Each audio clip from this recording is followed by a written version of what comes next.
2014 కూటమి అధికారంలో ఉన్నప్పుడు కూడా ఆ ప్రభుత్వంపై ఒక మాయన మచ్చలాగా ఉన్న అంశం ఏంటి అంటే చంద్రబాబు నాయుడు గారు అధికారంలోకి వచ్చిన తర్వాత ఆంధ్రప్రదేశ్ని మధ్య ఆంధ్రప్రదేశ్గా మార్చారు. అంటే మందు ఎక్కువగా దొరుకుతుందని దాని మీనింగ్.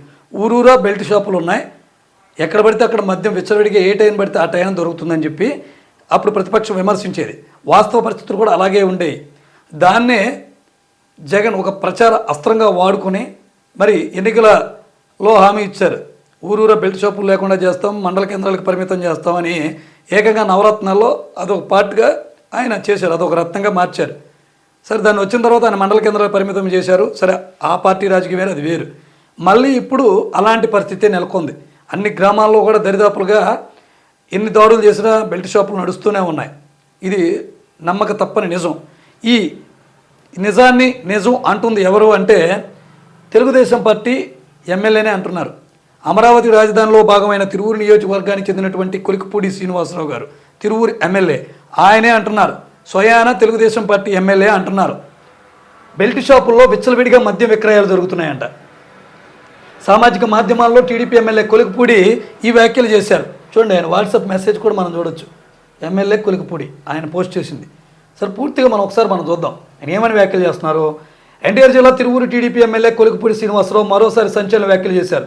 తన నియోజకవర్గ పరిధిలోని బెల్ట్ షాపుల్లో విచ్చలవిడిగా మద్యం అమ్మకాలు జరుగుతున్నాయని, జరుగుతున్న ఎక్సైజ్ అధికారులు పట్టించుకోవట్లేదని ఆయన ఆరోపించారు. సామాజిక మాధ్యమాల్లో ఈ మేరకు ఆయన బుధవారం పెట్టిన పోస్టులు కలకలం రేపాయి. వైన్ షాపుల యజమానులు సిండికేట్గా ఏర్పడి లైసెన్స్డ్ దుకాణాల్లో ప్రతి మద్యం బాటిల్పై 20 నుంచి 30 రూపాయలకు అదనంగా వసూలు చేస్తున్నారట. చూడండి, మద్యం రేట్లు తగ్గిస్తారని చెప్పి గవర్నమెంట్ చెప్పింది తమ అధికారంలోకి వస్తే. అసలు ఏ రాజకీయ పార్టీ ఇవ్వనటువంటి హామీ అది, మేము అధికారంలోకి వస్తే మద్యం రేట్లు తగ్గిస్తామని. కానీ తెలుగుదేశం పార్టీ ఇచ్చింది. సరే, పేద మధ్యతరగతి ప్రజలు తాగుతున్నారనో లేకపోతే ఏదో సంథింగ్ వాళ్ళ మీద ఒక మమకారం ఉండి ఇచ్చింది. కానీ ఆ మేరకు తగ్గించి ఈ మేరకు పెంచుతున్నారు.